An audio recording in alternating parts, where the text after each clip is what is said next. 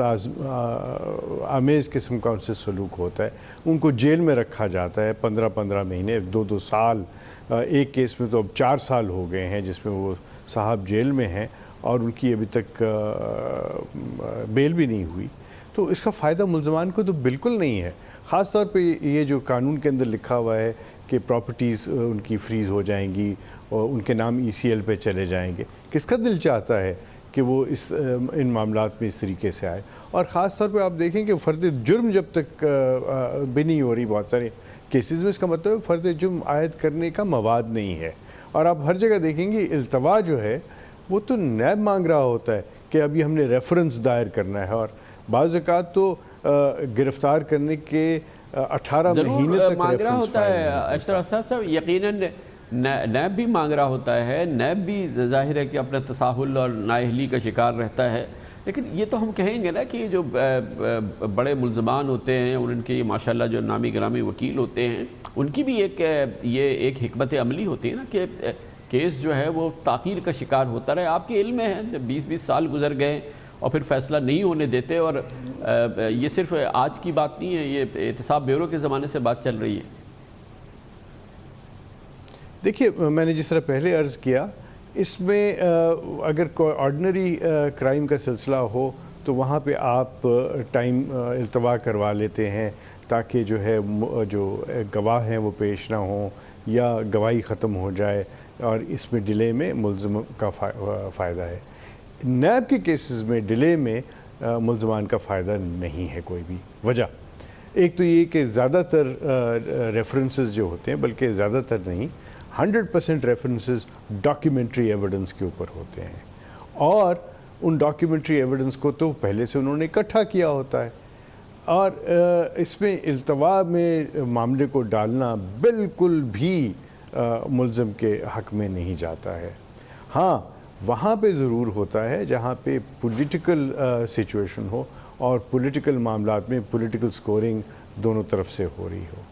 لیکن وہ بہت تھوڑے سے کیسز ہوں گے. زیادہ تر کیسز جو ہیں لیکن وہ ایسے ہیں، ہم اب 1226 کیسز جو ہیں ان میں سے سارے کے سارے تو سیاسی کیسز نہیں ہیں. نہیں جی، یہ فرمائیے گا کہ یہ جو اب سپریم کورٹ نے اس پہ بڑی دلچسپی لی ہے اور حکم دیا ہے حکومت کو کہ آپ نئی عدالتیں قائم کریں، چاہے 120 عدالتیں قائم کرنی ہو، اور پھر یہ حکم ان کا کہ 3 مہینے کے اندر اب یہ جو کیسز جو تاخیر اور تعطل کا شکار ہے انہیں نمٹائیں، کوئی فرق پڑے گا اس سے؟ دیکھیے سپریم کورٹ جو ہے جب ایسے معاملات میں خود آ جاتی ہے تو پھر ماتحت عدالتوں کو شاید یہ لگتا ہے کہ ان کے اوپر ایک پریشر ہے جس کے تحت ان کو فیصلے کرنے ہیں. انصاف کرنا جو ہے وہ بعد کی بات ہے، فیصلہ کرنا ضروری ہو جاتا ہے. Justice delayed is justice denied, لیکن ساتھ ہی جسٹس ہریڈ از جسٹس بیریڈ. تو اس میں ایک بڑا ڈیلیکیٹ بیلنس ہے، اور یہ بیلنس کو ملحوظ خاطر رکھنا بہت ضروری ہے. جہاں پہ آپ 2-3 سال لگاتے ہیں، معاف کیجیے گا میں معافی چاہتا ہوں اشتر صاحب، پاکستان میں تو جو تجربہ ہے، جو ہماری آپ کی اور تمام پاکستانیوں کا تجربہ ہے، جسٹس ہیریڈ کہاں ہوتا ہے، کہاں جلدی سے انصاف کیا جاتا ہے، کہاں جلدی سے فیصلہ آتا ہے. فیصلہ تو آتا ہی نہیں ہے نا، چاہے کسی نوعیت کا کیس ہو. ہم نیب کیسز کی بات کر رہے ہیں، کسی نوعیت کا کیس ہو. پاکستان میں تکلیف اور مسئلہ اور شکایت تو جلدی انصاف کی تو نہیں ہے نا،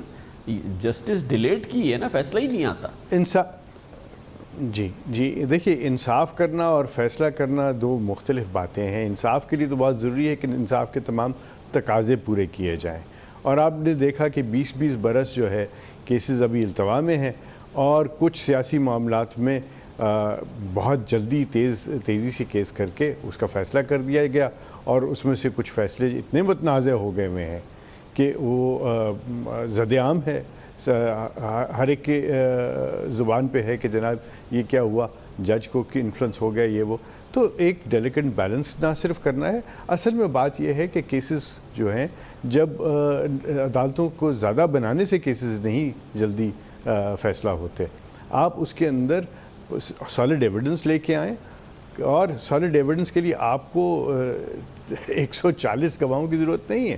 سالڈ ایویڈنس کے لیے اگر آپ کا سالڈ ایویڈنس ہے تو آپ 5-6 گواہوں کے ذریعے سارے معاملے کو کر سکتے ہیں. تو ایک جائزہ لینے کی ضرورت ہے کہ ان میں سے کتنے کیسز ہیں جو فریولس ہیں، کتنے کیسز ہیں جو کہ سیاسی ہیں، کتنے کیسز ہیں جو صرف اس لیے بنائے گئے ہیں کیونکہ آپ نے انکوائری انیشیٹ کر دی تھی. تو گورنمنٹ کو، نیب کو ایک بڑے غور سے اس سارے معاملے کو دیکھنا ہے، سارے کیسز کو ریویو کرنا ہے. بہت شکریہ جناب اشتر صاحب، سابق اٹارنی جنرل آف پاکستان ہمارے ساتھ موجود تھے. اس کے ساتھ ہی ہمارے آج کے پروگرام کا اختتام ہوتا ہے. کل آپ سے پھر ملاقات ہوگی انشاءاللہ. کل تک کے لیے کامران خان کو اجازت. اللہ حافظ.